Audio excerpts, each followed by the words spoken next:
if you're motivated by money, I'd like to make bigger movies, but if you're motivated by the process and the work and how absolutely intrinsically beautiful and rewarding the process is, I mean, I think that's what we should all be trying to manifest.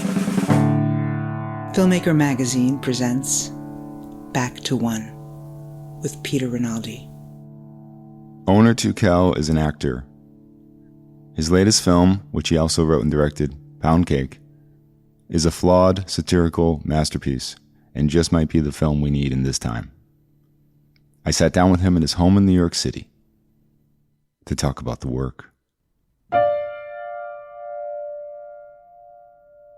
I think the first time I saw you in something was Red Flag. Alice Karpovsky's movie. That's right, which I enjoyed. Oh, yeah. I think I had to see that because we were recording him for Kave's Getting Stoned. Something like that. I was watching Karpovsky's movies. Didn't know you. Then I saw you at Summer of Blood. That's where I met you. I don't know if you remember that. Was it the premiere or a couple of screenings in? No, that was like Villain. Is that the place? Villain? I don't know the Villain. Is that the venue? Yeah. I don't know. Brooklyn. It was Matt Grady. The Nighthawk? Nighthawk? No. Well, no, our Some screenings weird... okay, it must have been a screening after Tribeca then. It wasn't the Tribeca That's Film right. Festival. Okay. Oh, God, I don't know where we would have shown that movie in Brooklyn. I can't remember. Hellaware was also shown that night. Was it a bar? Was it in the back of a bar? It was like this giant warehouse type place. God, that's in Williamsburg. You don't even remember this at all. Vague memory of it, yeah. All right, so anyway, then I think after not that you're not memorable, you totally are, but I just, it's so funny the last 10 years, 12 years in New York, just, so many events, so many different things. Yeah. Then I think that's when Kaveh put you in the show. And so right after I met you that night, I think shortly after that, I am doing sound on that and watching you perform. So I'm just setting this up as, and this is before, I think you were working on Applesauce or thinking about Applesauce when we were recording the show about the show. Yeah. Does that make sense? Is it that far along? Yeah. 2014, it would have been 2014. 2014, That's 2015. amazing. Well, Red Flag, I got to say, like that kind of, two movies kind of changed my life. It was Septian that I made in the summer of 2010 with Michael Tully, because he directed that, and I'd stopped making films for about 7 years. When I was on that film set, it reminded me of how amazing filmmaking is and how much I loved the process. But I'd become very disenfranchised with filmmaking after making a film about 6 years before. And then, so with Septian, I was like, oh man, I want to make movies again. And then I met Alex Karpovsky at a screening at the Tiny Furniture screening in New York, sometime in the winter of 2010. Hung out with him again at Sundance 2011 because Septian was playing there. And then he invited me to do Red Flag. And we were on the road. That's when I realized, my God, he was making the movie with a one-person crew. It was Adam Ginsberg. You know Adam Ginsberg? I know of him, amazing, amazing dude and great DP. But he was making it with a 5D or a 7D on the road, one person. He was miking people up like we're mic'd now. And it was just me and Karpovsky, Jennifer Prediger. And he had another producer who was on for a few days who was just kind of mapping out the logistics and stuff. And it was just a fucking blast. And the process was amazing. And I was like, okay, I've reconnected with my love of making films. Right. And then you combine that with being in New York, which I've always romanticized, and being here for the last 12 years making movies. It's been a fucking dream come true. Yeah. When I fucking try to complain about my life or my lack of success or the lack of, success, financial and critical or in the system making bigger movies, I always have to step back and just be grateful. And as I get older now, I'm reflecting. I'm just grateful, and I would love to just keep doing it. For example, and this is not an exaggeration, when I approached you to do Scenes from an Empty Church, I approached you to be in it because I thought, well, you're awesome, you're cool, I know you would be a great actor, you have a huge personality, but what a great fun time it would be to be on set just making something. And again, that's what it's all about, having this collaborative thing, making movies with people that you love, people that you respect. That's just what it's all about for me. And we have to, I want to get back to this, exactly what you're saying here, and the dream of this, and the idea that this is finally able to be possible right now, because when I went to film school in the mid 90s, this dream wasn't possible, because everything, anything that was done on any kind of video was not something that can be theatrically shown. It was immediately judged as inadequate. Now we're in a place where it's not that way, where something could be done like this. We'll talk about that in a second, but also too, you had to make movies on 16 millimeter, and you had to have a bigger crew. You had a crew of 15, 20, 30 people. Yeah, the whole infrastructure had to be there. And money. You needed fucking money. Not a ton of money. No. That's what Neil LaBute and Kevin Smith and Robert Rodriguez, they all kind of proved that, and Jim Jarmusch and Spike Lee before. You can do it for a lower budget, but you still have to find $20,000, $30,000, $40,000. Exactly. There's still like a couple $1,000s to get the film out of the lab. Yeah, right. I mean, that's the minimum. Forget everything else. So, but in terms of your performance style, like Karpovsky saw something in you and put you in that. So you already cultivated this kind of improvisational style at that point in your movies before this? No, I had never even considered improv and what that even meant. Like, I didn't have the courage to do it. I didn't even know if it could be done successfully. Alex, the idea that you would come into a set with an outline and scene descriptions as opposed to an actual scripted scene with dialogue and direction, I couldn't even imagine that. Tully did that too. Tully had a very specific script, but he was very loose with the dialogue, but there was still dialogue there. And then Karpovsky was like, no, I have no use for dialogue. You create the dialogue yourself. We would have very specific conversations about it. So no, it gave me permission to say, because that's what the whole mumblecore movement was about, right? Let's just take a sledgehammer to the dialogue. Let's make it sound natural. I think I heard Duplass or something, Martin Duplass say, in real life, you don't have a script, you talk off the cuff, and that's where the naturalism is. And then later it occurred to me that that's what Scorsese was doing, and of course Cassavetes it was like, we have the dialogue, but let's blow it all up, let's make it natural. And then, I don't know, it was very freeing to do that. When I made Richard's Wedding, my first movie in New York, we had a script, a very, very specific script, but it was a little improv, but and I allow improv, but why do you ask? What do you mean? So, but I want to know how this style of I guess something that I'm responding to you on camera, the way you are on camera, the way your persona is. You're different in each of your movies, and even Karpovsky's movies, but there is a certain, it's almost like a Woody Allen thing. Like, I would argue that I'm not different. I would argue, I think I heard Stallone say something once. He was like, there's actors and there's performers. Actors are skilled and they have a skill set and they can do different things every time. And a performer is just performing their own personality, right? And it's like, I am definitely a performer. I would never call myself an actor, but I'm pretty good. I'm pretty natural because I'm not shy in front of the camera, but when I write and direct myself or write my own dialogue, I'm performing words that I wrote. So it's a lot easier to do that. I'm in a movie right now and it's like I have all this dialogue. I don't understand the dialogue. I asked the director for permission. I'm like, look, I need to be able to put this in my own words or I'm going to be terrible because first of all, I can't remember the specific words. You know what I mean? I can't. I'm just lazy. You expect me to remember this stuff? Well, it's not that because look, if somebody casts me in a movie, I always say cast someone else. Cast somebody who is a real actor, who dedicates their lives to it, who will put a lot of time into this. I'm just lazy when it comes to acting because it's not my thing. You know what I mean? I don't love the process of acting. I like doing it with my friends. I like being it. But Max Casella said something on Applesauce. He's amazing in Applesauce. He's one of the great actors, and he's very underrated. But I remember, he claims he doesn't remember this, but I specifically remember it because it changed things for me. He's like, Onur, I love the script. I like Trieste. I love Trieste. I love Jennifer Prediger. They're great. And you're a fine actor, but why are you in this? Like, I could be acting with anybody else, Kevin Corrigan or he just named a bunch of other actors. And I'm like, you're right. And I'm like, why am I doing it? And I guess it was because Summer of Blood was well received and it was pretty cool. I mean, by the very, very small group of people, but it ended up getting a couple of films made for me. And, I think I was just like, I need to put myself in a movie again because I had some kind of adolescent dream about, hey, I can make it. I can be like an Aziz Ansari type or whatever, some kind of type where Southern, like non-white kind of Turkish funny dude who could blow up. And I was approached by people after Summer of Blood, but I don't have those. I acted in Poundcake, my new movie, only because I felt like out of all the people we auditioned, and I tried to find somebody else, I felt like I was the best for the role, considering the few people that we auditioned. But I mean, for example, when you went to film school, did you study directing, writing, producing, all of it?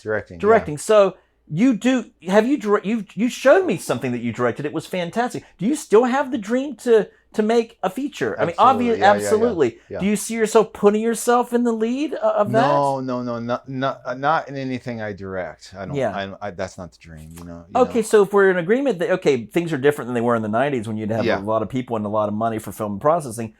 What you've written scripts, feature scripts to make, but are you writing? Are they bigger budgeted, or are they kind of things that you could make on a micro budget? Or now no they're budget? finally things I could make. I spent 7 years writing something that was a commercial script that I can't do on my own. Yeah. That I wanted to just sell.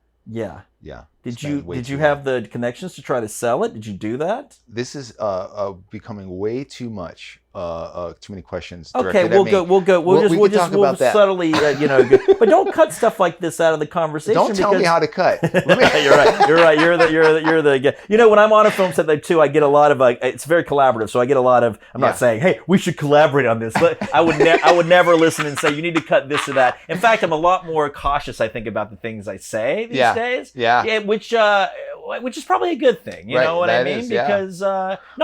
Because I think there's a way to be. I'm all for being inappropriate or saying what you mean. When I'm on a film set and I'm surrounding myself with people, I tell them, I usually make an announcement. It's a small crew, 8 to 12, 15 people. And I say, look, you're on this set because I trust you. Yeah. And you trust me. And we're like a family now. So this isn't like, I don't want this to feel like it's a workplace. Yeah. How fucking boring to make a movie and feel like you're at work. Right. Like we are all friends here. So I'm going to say things as if you're a friend, which means I might say things that are fucked up or inappropriate. Yeah. And as a friend, you could say, hey, fuck that, or laugh or don't laugh, or, and you can say the same things to me. And if I lose my temper and yell like friends do, that's part of the process. And I will apologize the way friends are supposed to. And you also have the permission to tell me to go fuck myself. There's not a power structure here. There's no position of power. At the end of the day, I'm the director. I get to call the shots and make the final decision. But I mean, that's to me is what I love. That's why I can't stop doing it. That's why I'm always looking for any amount of money just to get that fixed and make something else,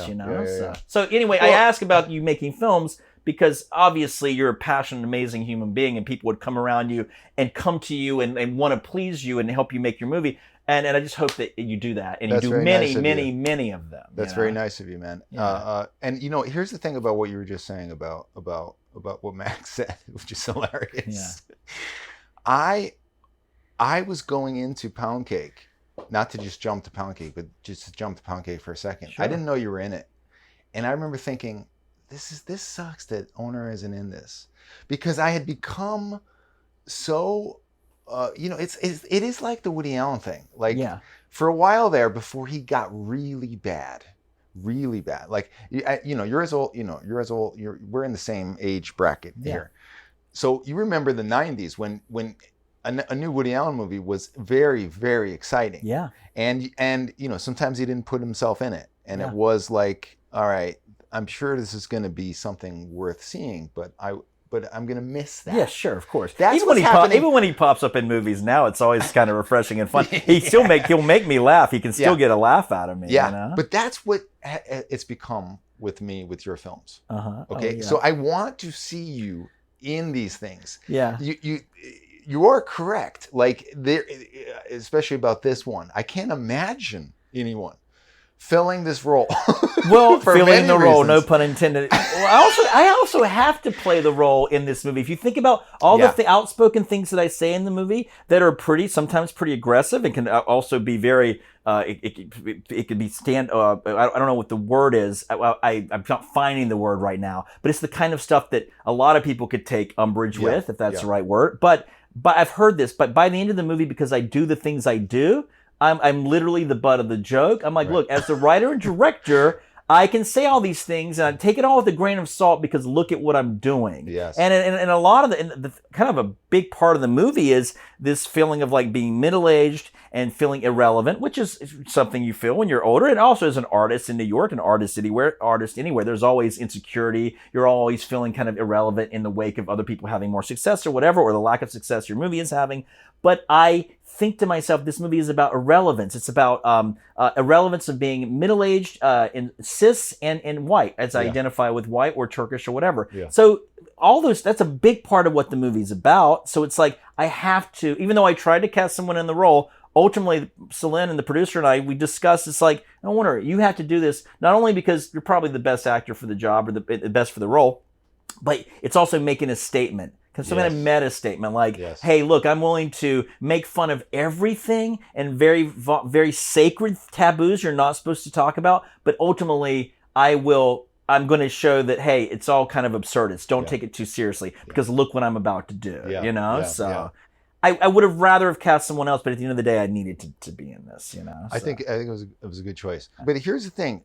I want to know when you're about to do, and you could talk about, you can answer this with Poundcake or any of these, but when you're sitting at your computer and you're doing a third draft before you get to the set or whatever draft it is. 6, 7, 8. 6, 7, 8. There's some information out there. Someone said that I never rewrite.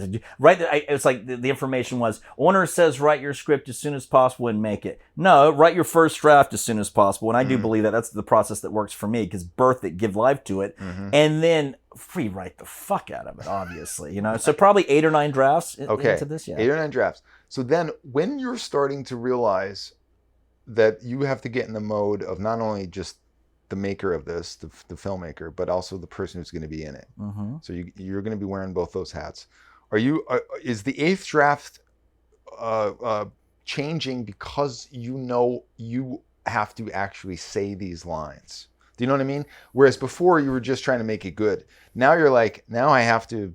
I have to make this doable for myself. Is that what's going on? Well, the lines will change just if the scene's not working and it sounds like it's bad acting. It's usually the writing is bad. It's like, no, we got to make it sound more natural, so change that. Now, the scene itself may change because in Poundcake, we were shooting fly by the seat of our pants. There was a scene where there was supposed to be a priest and we couldn't get the person we wanted to play the priest. And it's like, well, we can't have the priest. So instead of having 3 people in a room, it's got to be 2 people in the room. It completely changes the whole script. That scene, so I'll rewrite that quickly and give it to the actor. So it's a combination of logistics of what's practical, scheduling, like everything, what I'm feeling in the moment. Also, of course, feedback from the actors who are saying, I don't like this line, I like that line, can I change this? And I'm like, change anything you want. Just as long as if there's a joke there that's less funny with your changes, I want it back to the way I had it before. So it's a combination of everything. I gotta say, Peter, the script is there, but I'm not married to it. I'm not proprietary about it. I don't care. I just want it to feel, when we're shooting, I want it to feel alive and I want it to feel real. Normally I shoot with 2 cameras, but on the last 2 movies, I haven't shot with 2 cameras on Scenes from New Church and this, which I think has hamstrung the process a little bit because I think comedy should be with 2 cameras.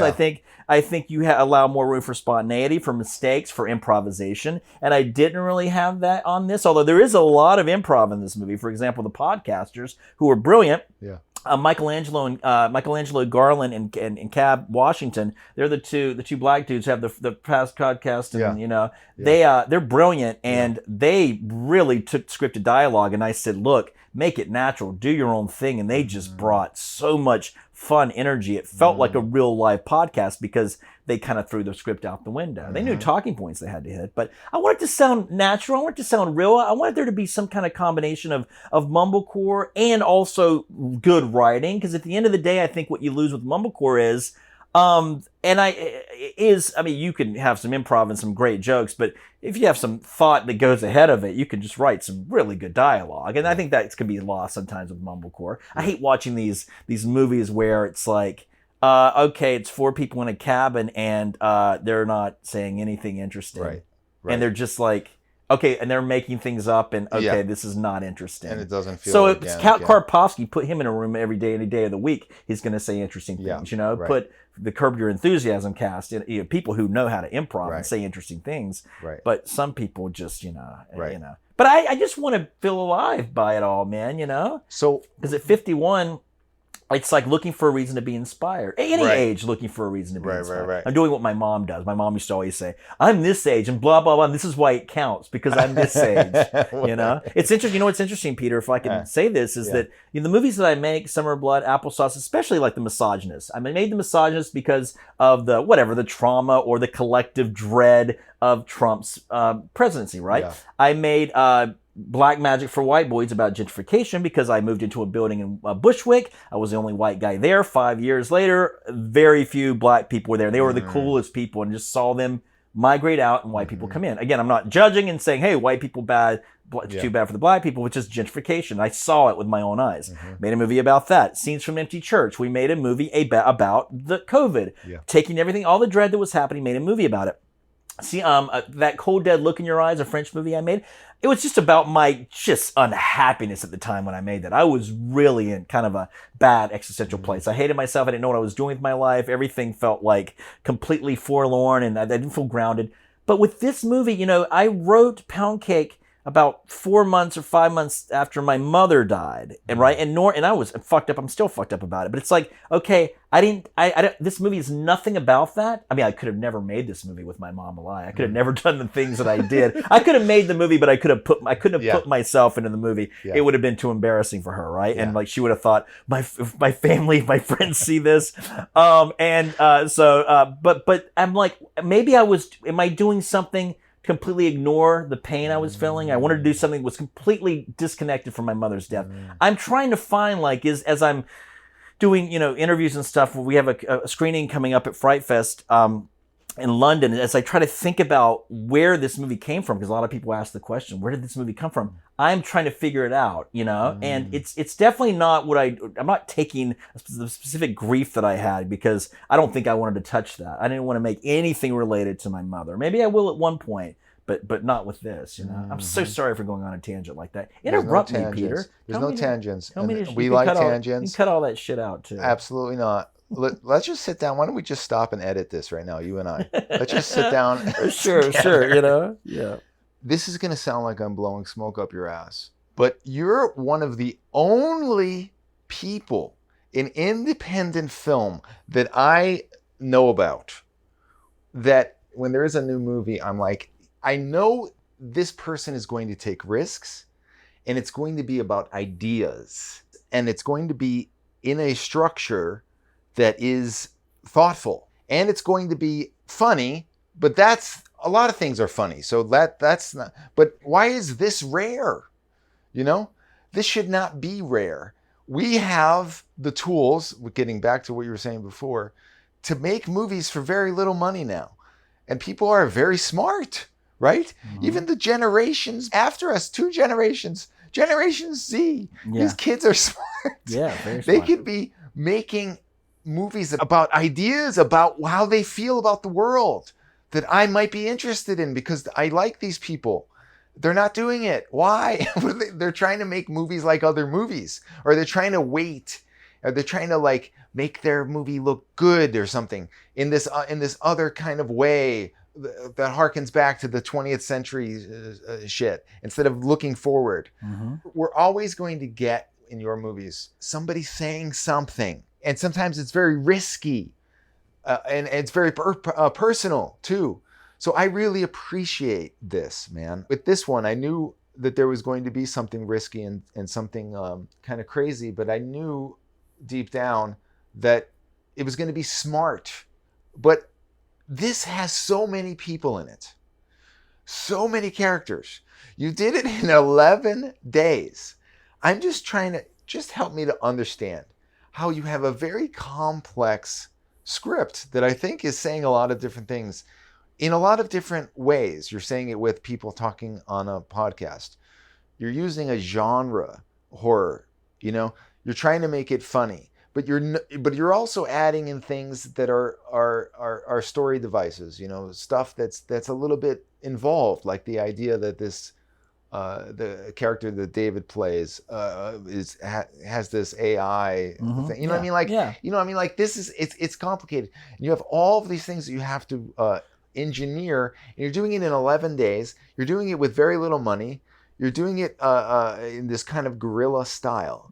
Give me an idea of what that is like to actually do it. Try and keep it alive improvisationally, but knowing that this has to actually lead to this, and it actually has to make sense, and it's actually saying something. Well, I think the fact that it's got so many characters and so many storylines and so many things going on might be an indication of like me not quite knowing what I wanted to say based on my own confusion in the wake of my mother's death. You know what I mean? I think for the movie it benefits from that, and it also suffers for it. I've had people say it's fantastic, it's got so many ideas, but it's like I don't even know what the fuck the point of view is. It's all over the place, and I like that aspect about it, because I think, to some degree, if you say we're in an ADHD culture where we can't even focus on something, we've got new information every few minutes and a new scene and a new character and all these crazy things happening. I mean, there's four or so principal storylines with a lot of things happening on the periphery. Summer of Sam by Spike Lee was kind of a big influence on this movie, although unconsciously I wasn't aware of it at the time, but I'm like, later I'm like, I love that movie. Now, it's a New York movie. Spike Lee, as much as I love Woody Allen, Spike Lee had a profound influence on me in the 90s. I saw everything opening night that he would do. Like, I loved it. He was always taking chances. He was always outspoken. He didn't care if he pissed people off, and people hated him and people loved him. I was one of the ones who loved him. And, he's hit or miss now, but everybody is. When you have more to lose, he's got an empire now, you can't maybe take the risk that you took once before. And maybe he doesn't have the need to say, he's still making interesting, compelling movies. I was confused, I think, and I didn't really quite know. I wanted to make a movie because I felt like I needed to do something, but I didn't know what I wanted to make, and this just came out. And again, maybe it comes from this idea of middle-aged irrelevance and whatnot. But there's so many but I also wanted to make a quintessentially New York movie if I could, which means a lot of people and a lot of voices. And the movie is about a collective kind of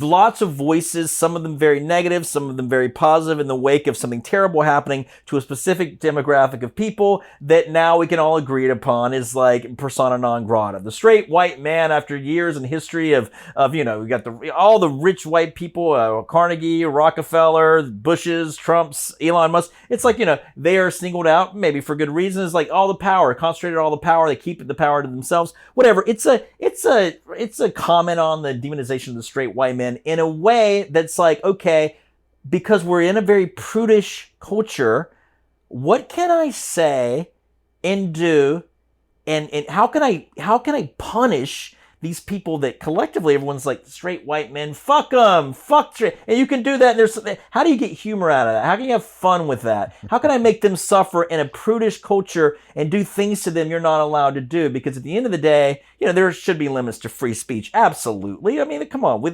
But in art, I don't know. Like, if you tell me I can't say something, I want to say it. I'm getting off topic. Let's. But to answer the question back before, why I keep doing it, and why maybe a young and where is the incentive to take risks? You know what I mean? Because it used to be you could make something independent film. You were supposed to do. It was counter programming to all the Hollywood stuff. Independent film was supposed to be about the stuff that's the ideas that were different, that weren't homogenized corporate product, right? And you were rewarded for it, because not only would you get into Sundance or other festivals, distributors would actually buy them and put them out. And, now you have all these wonderful movies that play at all these festivals, so much smarter and better than anything I could do or write, that you still never hear about and that still never make their money back. So where's the incentive? You know what I mean? It's like, you want to make something great. We all want to make something great and interesting and unique and original. But ultimately, it's like, well, if there's no financial reward, if we can't pay our investors back, what is the incentive to do it? You know what I mean? I think there are richer art forms that are a hell of a lot cheaper.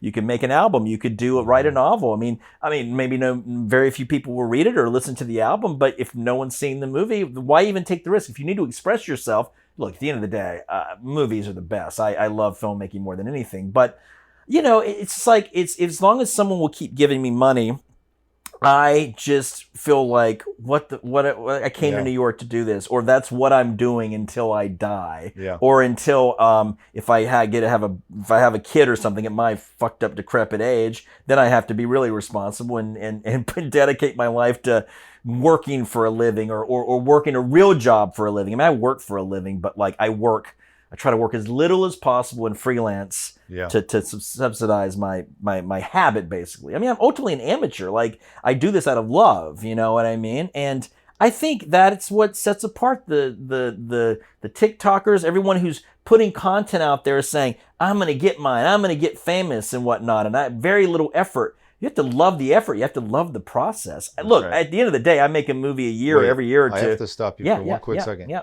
You just said there, I'm an amateur. I do it out of love. You know what amateur. It means someone who does it out of love. That's what Brian Berebi literally means love. Yeah, that's what my friend Brian Berebi said. Yeah, right. So you knew that. Yeah, well, yeah. I never thought about the idea of amateur, because amateur always seemed like a derogatory term. Right. But it's actually not a derogatory term at all. No. I mean, like, so most artists, most writers, most of them are fucking amateurs in the sense that they're not getting fucking paid. They're not a professional. If I'm not making a living at this, I'm an amateur. I'm not a professional. I think my work is professional. Poundcake. You say it's guerrilla. I would disagree with it being guerrilla. Now, it's guerrilla in the sense that we're shooting with an 11-person crew, but I do think there's a sheen of... I think the lighting, Alex Sablow's lighting, he crafted depth with the red camera that we shot on. I think it looks beautiful. Really we don't move the camera that much, but that's kind of by design. You know what I mean? Like, we just didn't have time to get really cinematic with it. But, so in guerrilla in the sense that, really shaky cameras are really gritty, and that's... Guerrilla definitely in the way that we made it. Yeah, my movies are definitely that way. Yeah. But I'd love to make money at it. I feel like I could make a movie that's probably more marketable, and I've written movies that are more marketable, and I'm trying to get the money to make those things. But I'm also a realist. I'm like, look, that's the people at the top that are very successful, they're the ones that get most of the opportunities, Right. I mean, because it's like, why wouldn't they? Like, if you don't even need an algorithm to say, so-and-so's successful, so-and-so's got a name, so-and-so has fans, let's invest in that. We're going to invest in this person who nobody knows, and they got there. And then also, you know what I mean? I don't know. Yeah. But it's weird that no one yet has come upon some power in the industry and said, I want to see what this Tukel guy does.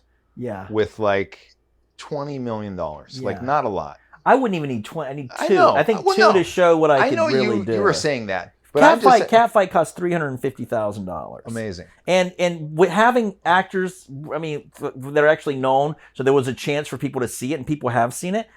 Look, it's a shaggy movie. But keep going. Apologize. But I'm just saying, like, well, you kind of answered this by what you just said there. Like, you almost don't even know what to do with $20 million. So but Peter, also, you have to earn that right. There are people out there fighting to get that kind of money. Well, and I'm not fighting. What is earning? You've made but I also have to be movies pitching on this very low. Sure, but I have to pitch the studios. I have to get an agent and manager. I have to fight to do those things. It's like, I can't sit back and think, why hasn't anyone come to me? No, you have to take that. You have to go get that. I'm certainly not saying why. I know people that could spend $20 million right now, and it actually would not affect them. But it's like, are they gonna? Nobody wants to lose even $50,000 or $100,000. Right. So it's like $20 million. That's a big, And I'm just talking about, like, because of what you can do for so little. That's what I mean. Mm-hmm. When, like, somebody's like, here's this project, we have this amount of crazy money for it. Who amongst these kind of very talented but very low stakes filmmakers do we want for something like this? That's what I mean. I'm just wondering why somebody's not like, Sure, but you know who deserves the $20 million movies? It's the people that went to film school, or they show their $200,000 movie at Sundance or the other bigger festivals. Isn't that really nice of you to say? Well, it's true. I wouldn't have said this 10 years ago, but now that I'm 51, I'm like, okay, I'm making movies from... we're all still taking a risk. I feel like I'm I have a startup company every year. Every year I get some seed money to make a movie. We make the movie, or we open a restaurant. It's like, there's a chance this thing might blow up. It usually doesn't. There's food poisoning. And closes down. Exactly. We got the salad pizza that we designed. And now it wasn't as it's a pizza with salad on top of it. That didn't catch on. You know what I mean? So, but I'm able to convince a few investors and say, look, let's try this. Maybe it'll work out. At the end of the day, I can't promise you that it's going to be. I can almost promise you it's not going to be profitable. Yeah. But I can also say there's a chance, tiny chance, we might get into a big festival, and then we might have a bidding war, and it might actually sell. Chances are very, very low, and I don't want $1 from you if you can't afford to lose that dollar. Right. So I manage expectations. When I was younger, it was much different. All right. Let's just say this. But it's freeing. It's liberating, Peter. You know what I'm saying? Yeah, Which is the point of independent film, to take risks. Right. If you're not spending a lot of fucking money, then you should be taking risks. That right there. You know what I mean? That yes. right there. But that used to be the fact in the 90s. It's like, okay, Hollywood's doing its thing and India's doing its thing because it can take risks. And people were they were putting it in theaters and people were actually going to watch it. I mean, people aren't going to the theater to watch the movies at the end of the day. So, I mean, This is what I'm saying. Why not then? Because you're not getting into the industry anyway, and there may not even be an industry. Why aren't you just taking risks, doing insane stories right now like you just did? Mm-hmm. Or like Joanna Arno is another person, right? Yeah. That's big risks. Like I don't know with this new movie, but I'm just saying like that's a kind of person who with I Hate Myself. She's making this kind of personal movie. This is what I want people to do. I want people to take big risks like this about personal things because there's no industry. You might as well do that. Yeah, but do you go to the regional festivals, the regional film festivals? If you ever go to them and you see the things that people are doing, that's where you see that stuff. There's a lot of very, very gritty, very low budget stuff on the regional film festival level where you see amazing work. Is it good though? Is it good? Some of it's good, some of it's bad. I mean, I can't say I can't say what's good or bad. I can say I like some of it. I don't like some of it. This idea of good or bad, that's so done now because it's subjective. Do you like it? Yeah, of course. Yeah. I hate best of lists at the end of the year. This is the best movies of the year. This is the best. Fuck that. No, it's movies that you like the most. Yeah. You know what I mean? I don't know what's good or bad. I know what I like or don't like, and I see tons of shit that I fucking love, and I see a lot of stuff that I'm like, okay, I don't like that. There's a lot of that stuff. But the regional festivals are amazing, and I'm sure the big festivals too, but there's almost it seems like there is a formula for the bigger festivals that have become a little less. Right. But I can't say that with conviction because, I didn't go to any movies at fucking Tribeca this year. We didn't get into Tribeca, and I'm like, what the fuck? How did we not get into Tribeca? That's insane. With this movie and this cast, this is a modern movie. Put it at midnight. Put this movie at midnight. It's an absolute midnight movie. Here's the thing too. Going back to expectations, when we showed this movie on Friday, August 11th and Sunday, August 13th at the Roxy Cinema in Tribeca. You were there for the Sunday screening. We sold out both screenings. I mean, there were empty seats. Some people didn't show up, but we sold out both screenings basically. And I'm celebrating after both screenings. Everyone has a really good time. It's a big cast, so you have a big cast. They come. They bring a few friends. Yeah. Easy to sell out 2 screenings, right? 100-seat theater. But we're all celebrating. We're all drinking. Everyone's happy. Everyone's proud of the movie we've made. But I don't have that kind of delirious, naive optimism that I normally have when I make something. And so you have it when you make a piece of art. You always think, oh man, something could happen with this. An audience, it could find an audience, it could make some money. There was none of that. And I felt this sense of emptiness, mainly because I was sober too. When I'm drunk a little bit, everything feels wonderful. But it was just like, we made something cool. We did what you're supposed to do. Filmmaker Magazine. I remember reading Filmmaker Magazine, when I was making films in the 90s. And there was always this mantra of make something unique, make something original. That's what independent film is all about. And I feel like I always followed through on that. That's what independent film is supposed to do. It's the underground. It's the alternate. It's the punk rock of the corporations or whatever. I don't malign Hollywood for making stupid shit and making shit if that's what makes money. But ultimately, you can't claim Hollywood's liberal because if liberalism is about evolution and expanding consciousness and being more humane, it's like they would just make smarter movies. They wouldn't treat people like fucking idiots. And they would give us movies that and now we're having this conversation about AI. Yeah. It's just it's more of the same. That is not liberalism in my opinion. Right. You know what I mean? I'm not saying conservatives aren't intelligent or whatever. I'm not saying that obviously, but the sense of how can you spoon feed people really bad stuff? I mean, look, I don't know. It's tricky. I feel like an asshole for anytime I open my fucking mouth these days. But I guess I am an asshole. No, if you are, then I guess I am. So I think that's what we're. But all right, let me ask you this, and just answer this in a way where we can be kind of let into your process. Okay, let's just say somebody says, I have $5 million. I love your films. Here's a $5 million budget. I'm the executive producer. Spend it on any film you want right now. Go. Well, I've got a bunch. So what are you doing with that money? $5 million budget. I would go to scripts I've written in the past that I've always wanted to do that were $6 million. I'm a huge, I mean, Jaws is one of my favorite movies of all time. I love Robert Altman. I love the idea of a lot of actors, ensemble actors. I would probably want to try to make and I've got a script called Sink or Swim, which is a shark attack movie. It takes place at a beach. It's not really about the shark. It's kind of in the periphery, but it's about a bunch of people who come to the beach. And I would probably try to get as many, because there's probably 25 roles in it. It's like a 2.5 hour movie. It's not like an hour and a half. And I guess it could be a series, but fuck that. Movies. I don't have time to watch a fucking series. Although it depends. It all just depends. I'm watching Rick and Morty right now, and it's blowing my fucking mind. Yeah. I mean, I'm just like, why haven't I been watching this fucking show? So, and that's not a series because every episode is its own thing. Yeah. So you could watch it at any moment. Yeah. For $5 million, the goal would be, all right, I want to make this profitable. If we sold Catfight, if we made it for $350, sold it for 4 times the amount to Netflix, which we did the day after it premiered at Toronto, hey, that's not a bad return. 4 times as much. So they'll be the same goal. If we make something for $5 million, how do we fucking make something that sells for 20? But what I'm asking you, and I would get stars out. So you're saying you're using that money to get stars, and I would make something that's very marketable, which is Sink or Swim. I would not make one of my you're crazy saying weirdo movies. You would be the same kind of production though. It would be same kind of 11-day. With stars. Fuck no. Okay, so because I don't want to make a movie in 11 days. I want 25, 30 days. I don't want to shoot fucking 8 pages a day. I want to shoot 2 or 3 pages. I want to do an action scene that's visual and incredible, that's Hitchcockian or Coen-esque or however you want to say it. It's like I want to do something cinematic. Do you have a couple days for rehearsal with that budget? I don't need rehearsal. All right. But if I have it, that's fine. I don't want to take the piss out of it. I don't want to drain the actors. I like keeping things spontaneous. If it's a comedy, I would have multiple cameras. I would design oneers. There's a great oneer shot, and I don't know if you remember in Poundcake. It's when Ava, the white crazy woman, finds out she didn't get the promotion, and then she storms up in front of the office and tells everyone to go fuck themselves and white power and all. Does the white, the Nazi salute and says white women.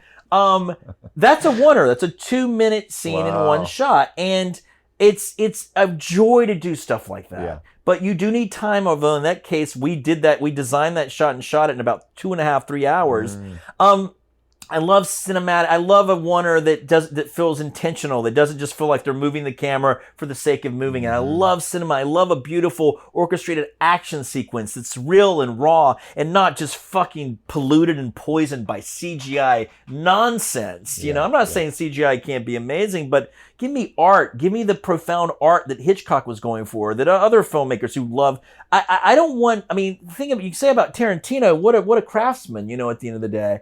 And he can be self-indulgent with his words sometimes, but like I have any room to fucking talk about that, right? But I want more days. I want more time. I want 25 days. If I had $5 million, I mean, it'd be a bigger crew. It'd probably have to be union or some asshole would try to flip it. I'm not saying they're assholes. I get there's some assholes out there. I would beg Gigi Graff, my producer of Catfight, to come out of her retirement because she had a baby and say, will you produce this? Because Gigi Graff on Catfight was just sublime. So what is this? And I would try to have an important producer mean to you? So tell me why Gigi this was Graff important. did this fucking thing once. I'll never forget it. And Celine Moreau, who produced Poundcake, was fantastic too. But it's 50. It's a totally different thing. I can get into her and talk to you about her in a second. A good producer. I just produced a movie myself. I'm not the best producer in the world because it's a very thankless job. A good producer is supposed to absorb the stress of the director. Because it's a stressful thing, there's a lot of anxiety. The producer is supposed to take all that. The last thing a producer is supposed to do is add to the stress of the director. Right. I just made a movie for Ariel Cavusi, and we're very close friends, and on set, we have our arguments and stuff, not on set, but outside of the set. Yeah. But on set, I lose my temper as a director and stuff. I feel like the director is allowed to do that. Actors and directors are allowed to have temper tantrums on film sets. Actually, on my film sets, lots of people have temper tantrums and yell at me as much as I yell at them. Yeah. But when you are making a movie, if you are not the director, you have no permission to lose your cool. If you lose your cool, you do it behind closed doors with whoever it is you're fucking reacting to. But it's never the director, because the director is supposed to focus, to get the best movie that you can, in my opinion, it is about making the director as comfortable as possible. The director's job is to make the actors as comfortable as possible, and to communicate with their crew. So a good producer does that, alleviates all the stress, absorbs it all, tells the director it's all going to be okay, doesn't say, we don't have enough money, you can't do this, fuck you, blah, blah, blah. And I've known a few producers to do that. Gigi Graff not only absorbed my stress and made it better, she did this fucking thing that to me just doesn't make any sense. She's helping us try to get the actors, right? I don't know, dealing with agents and managers, trying to get the actors on board. It's a fucking nightmare. Right. You saw that thing that Mark Ruffalo tweeted? Hey, let's all start making indie movies. You saw that? Of course it's laughable because it's like, okay, your idea, first of all, of $1 million of an indie movie is a $15 million movie made by Kenneth Lonergan, probably. Yeah. You're not going to be don't give anybody false hope that they can get you a script and your agent is actually going to read it and recommend that you do it for no money. And God bless Mark Ruffalo, his heart's in the right place, but it's absurd. Now, Georgia's trying to make a $350,000 movie. We got Hermes, we got Sandra Oh, Alicia Silverstone, Anne Heche. Now I've got Stephanie Holbrook, my casting director, and I've got Gigi Graff, both trying to navigate those treacherous waters of agents and all this other shit. And Gigi is doing that, reading over the contracts, reading big contracts, negotiating, redlining shit. And I'm like, Gigi, look, and she's sending me the contracts. I'm like, Gigi, I don't, and this is probably why I've not gone further than I am, because I'm an idiot when it comes to reading that kind of stuff. I'm like, Gigi, I can't read this. It doesn't make any sense to me. I might as well be reading Mandarin or Turkish because I don't speak Turkish. And I understand a little Turkish on the page, but not much. I'm like, Gigi, I can't do this. I can't read this. I don't know. She's like, Onur, it's okay. I like this. I like this part. Wow. I'm like, you're out of your fucking mind. But that's what makes a producer a producer. Not only can they, and she would handle the logistics, hiring the crew. We all talked about it. I mean, Gigi was a big reason why most of the crew on Catfight is women, right? We're making a movie about women. It's like we need to have women doing this. I mean, I like working with women in general anyway. But Gigi was an advocate for that. And just so smart, so intelligent, so funny. And when I make a movie, I mean, I like to be very collaborative. Let's say we were making a film together. I'll shoot a scene and I'll ask everybody what they thought. How can we make it better? If there's time, if there's no time, it's like I got to make a decision and go. But Gigi is always right beside me with a monitor, giving me ideas. And I do that with my producer, Celine on Poundcake, right beside me on the monitor, giving me ideas and also handling logistics, the schedule. Celine was brilliant. Gigi's brilliant. But that, to me, in a nutshell, producer alleviates the stress, makes it less stressful. If you're making things stressful for your director, you should not be producing movies, Even if a director is I don't know, it depends. Who brought the money? Producer is supposed to bring the money. I always have always found my own money. Producers, in the traditional sense, that's why they get the Best Picture award. So at the end of the day, they're not that thankless. Hollywood's enough to say the producer is everything. Right. But a producer normally finds the actor, finds the director, finds the script, finds the actor, director, script. Then they find the money based on those elements, and that's why a producer deserves probably the Best Picture credit at the end of the day. And if a director, sometimes a director is the producer as well. I don't put myself on as a producer normally for my movies because I feel like, my movies are so small and the producer has to do so much work. They deserve the sole credit, and it's like, it's not fair for me to take that credit with them. That makes sense. That makes sense. Yeah. So wait, this movie, you were doing stuff in this movie. Showing your body and stuff that is both, to some people, hilarious, to some people it's maybe frightening, or it's supposed to be both. Well, I've had friends tell me, they're like, I'm watching the movie Onur and I just didn't want to see you like naked, like it's like you're my friend and I don't want to see that. I have two older brothers, right? Oof and Timur. Timur's probably more libertarian, conservative, and my brother Oof, moderate liberal, right? My conservative brother loved it. Thought it was fan-fucking-tastic. We showed it in North Carolina. A bunch of his conservative, but really, really cool fucking friends, mostly white dudes, straight white dudes, laughing, loving it. Because at the end of the day, it's like you could make a movie where the white men all get killed and they all get, tortured to death. And the cliche thing is, they're like Ben Shapiro types or ultra-conservatives and they deserve to die. But it's like, no, the people in this movie are and they don't deserve to die, obviously, but the people in this movie are all innocent victims. And I think the conservatives in North Carolina appreciated that. They laughed at it. My oldest brother, Oof, is like looking at it. He's got 2 kids. It's like, why would you do that, Onur? Why would you put yourself in this position and do these things? And even Max Casella, who said he loved the movie, is like, I would never do this. I would never. And I think Max Casella is a very brave actor. Yeah. You know what it was is, you know Josephine Decker, the director, actress Josephine Decker. She put me in an episode of Room 104. I think it's season 3, episode 7. And she's not shy at all. She'll get naked at the drop of a hat on camera, and it's very natural. You know, I think she said it. Marina Bronovich helped her with her body and not being ashamed of her body. And why? I mean, but she's got an amazing body, so why would she? You should be ashamed of your body regardless, right? But when she put me in the episode of Room 104, we're pretty naked in that show. I don't know. I think it freed me up a little bit. It made me kind of maybe, I don't know, absorb some of that. It's a loss of shame. It's like our bodies. I had also friends. The culture being in a place where it's like, yes, why are all these exaggerated beauty standards of what a woman or a man is supposed to look like? Right. Let's all celebrate our normal or mediocre bodies. So I don't know. That was part of it, like a sense of, and the fact that my mother is dead maybe freed me up a little bit to do. You know, I made Poundcake after my mom died. I made Summer of Blood right after my dad died. And I think my dad dying, I put a lot of just my anger and just unhinged. I was a little unhinged. I put that into Summer of Blood, and you can kind of see it, especially in some of the deleted scenes. I'm allowing myself to be kind of out of my mind, which is kind of beautiful. In this, I think I just allowed myself just to make more of an ass of myself in a way that I wouldn't normally do if my mom had been alive. Because, no pun intended. Yeah, that's right. Because I wouldn't want to. I love my mom, and I don't want to embarrass her too much. Because your friends can be like, "Did you see what Maz's son did in this movie?" Yeah. And like, there's a connection. It's like, and is he like that? I mean, not these.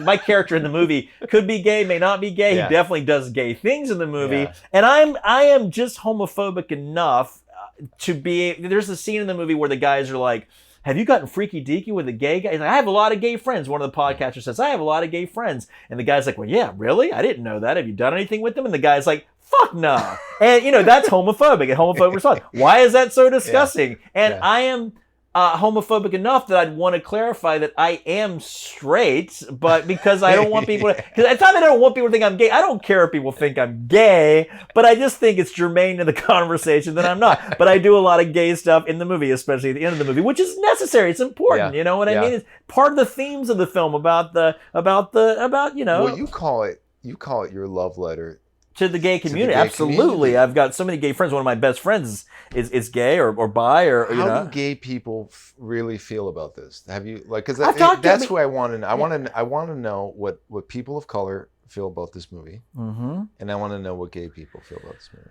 I think some people of color have told me they loved it, and I think some people after the screenings on Friday and Sunday, I could tell by their muted kind of when I'm like, "You didn't like it." They're like, "I don't know." I mean, because I think I'm a white dude writing black characters that are basically saying things that are racist, or I've got an Asian person talking down and the black community saying, "Hey, the black community is homophobic and this and that." She's making generalized, just wrong statements that people do, and there could be a reaction to that, saying, "Who is this guy to say these things about?" I don't know.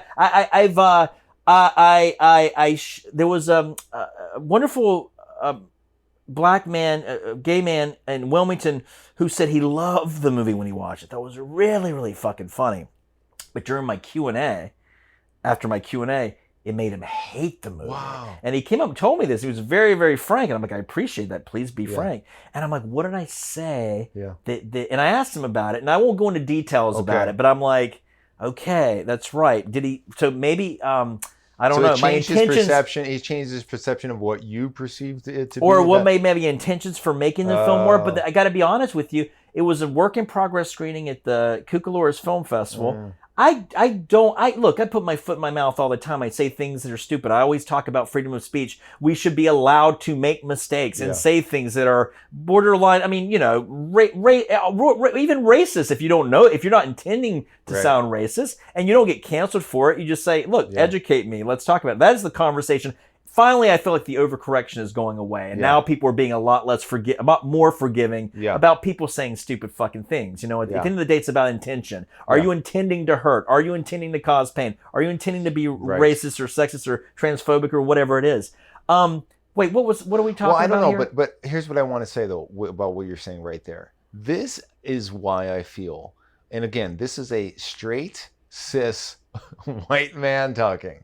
So we can't weigh this. It doesn't weigh very much what I'm saying. Yeah. But I feel like this is a healing movie. Yeah, we're talking about the love letter to the gay community. Yeah. Well, yeah, it's supposed to be. I feel like in that theater, I felt like if I had the power, I want to hear what everybody has to say. I want to sit around. I want to go one by one. I never had that feeling leaving a theater. I never cared what anyone thought. Well, okay, think about this. If you think about all the discord in America, right wing, left wing, Fox News, CNBC, and everybody hates each other and all this other stuff, right? Proud Boys and all, people on the left and stuff. Can you imagine a symposium where everyone was together and just said, "Let's work it out," and then just drank beer and hugged at the end of the day? I mean, it's the John Lennon dream of but it's like at the end of the day, it's like that's what the movie is trying to do is all the discord, all the hate, all the negativity, and again towards a target you wouldn't expect in this point, white men being the victims. That was all by design. How can we, if everyone just said, "Look, stop all this shit. Let's all." We ultimately at the end of the day, everybody wants peace. Nobody wants this. The only people that want the discord between people are the media. It's like advertising a murder that happens down the street. People will watch because they love a train wreck. People will keep listening if you tell them if you spout hate or spout negativity. The political pundits, they capitalize off of that, But ultimately, everybody wants most people want the same thing. Right. Most people are in the middle, Right. It's does that make any sense? It does. I guess. But does it sound fucking like lame and stupid? No, it doesn't. Yeah, I like that you say the movie is smart because I got to say I'm very insecure about my lack of intelligence because look, I think I'm good in the realm of making silly things that are like. It's kind of smart superficially, but not hugely profound, Well, I disagree. Which I think Barbie is kind of similar too. I haven't seen although Barbie I love yet. fucking Barbie. I haven't seen Barbie but yet. It's just, I don't know. I do consider myself an idiot. I think most people are, like I just said, most people are smart, and they are, but also we're all kind of dumb. I mean, we're all kind of like cattle if you think about it. Because we're all going to fucking die. Yeah. And it's just like, we're all in denial of that. We're not all in denial of it. Elizabeth Kubler-Ross talks about how when you're confronted with it, we all basically go through the same stages of grief or whatever it is. So at the end of the day, we're all just cliches, right? Yeah. But with that knowledge that we're all going to die, that's what kind of keeps me making things. And it's like, if we're all going to die and maybe there's no point, maybe there is a point, why wouldn't you take a risk as an artist? Why not? What the fuck do you have to lose? Right there. Yeah. And I just want to say, as we end here, that you have contributed, my friend, to us. That's what I want out of people. This is what I want. You're continuing to do it. I'm continuing to be proud of you. Okay? I want you to keep doing these movies, but I want you to do them. I want people to give you a little more money because that money is not going to go to waste. Yeah. You've proved that to us. You're going to use it to make something even better, in the way that you do it. And that's what we need. We need this. We need you. We need you to keep going and keep doing it. Keep yourself fucking healthy. I'll kick your ass. And you're a sweetheart. Okay? You need to keep yourself healthy. You need to keep doing this. Okay? Onur Tukel, thank you. Thank you, Peter. Can I add one more thing? One. And then you can cut this out. If I had $5 million, I would try to make the $5 million movie. But I would also say, look, guys, we can keep this going for a few years. Let's make 10 movies for $500K. No, I'm serious. And I would say, and let's give some opportunities to people who haven't made a film in a while, and we cultivate a great body of work. We would make, look, I could make a great movie for $500K. I'd love to make a movie for $5 million, but at the same time, I feel like that's kind of the problem with Hollywood too. It's like this excess. Why are you making $250 million fucking movies? Make $251 million movies. Diversify your risk. Anyway, I got to add that because You're right. if you're motivated by money, I'd like to make bigger movies, but if you're motivated by the process and the work and how absolutely intrinsically beautiful and rewarding the process is, I mean, I think that's what we should all be trying to manifest, you know? It's like, you know, everybody's got a chance to tell their stories. Everyone has a chance kind of now to tell their stories. But it's like, all right, if you get a chunk of money, you're going to spend it all on yourself? Right. I don't know. It's antithetical. It's antithetical to me to what the arts are supposed to be, and also what liberalism is supposed to be, which is we're all supposed to be doing things collectively and putting stories out there that just aren't your run-of-the-mill drama Sundance movies, but just are saying some things that are pretty outspoken. Listen, I'm sorry. I'm rambling on too long. No, that was a beautiful way to end. Thank you. And also the reason I got to keep living too, and you too, is so we can work together. And I like that you said the things you're saying, but there better be some self-serving in there, like, well, I'm saying these things and giving you such compliments and praising you because I want to be in your fucking movie. And flattery goes a long fucking way. I want someone to listen to this and say, wow, that was before they did that. Yeah. Okay. And also, I'm ready Peter, for you. and you're going to pledge too that you're also going to be making a feature film, right? Absolutely. You're going to have you read a copy of David Gordon Greenlight's children's book, Let's Make a Movie? No. I'm going to give you a copy before you go. Anybody who says, it? Well, I got a copy David signed too. I'll give it to you. I don't know if you want it, but I give it to people only who are going to make feature films. It is a very, very inspiring. If you give it to me, I'll make a feature. And can we keep this on the podcast? Because I want people to buy Let's Make a Movie by David Gordon Green and Onur Tukel. It's a beautiful, funny children's book, all about the process of all these zany filmmakers, all these zany kids trying to make a crazy exploitation movie. And it falls apart, things go wrong, and it's all about the drama and also picking yourself up and saying, continue, finish making the movie. It's not easy. There's a lot of adversity, but it's what it's all about, you know? That's the most beautiful commercial that's ever been on this show. Peter, you're a beautiful man. You're a beautiful man. Love you. Love you. Back to One is a production of Filmmaker Magazine, which is a publication of The Gotham, formerly IFP. Listen to back episodes of this podcast at filmmakermagazine.com or wherever you get your podcasts.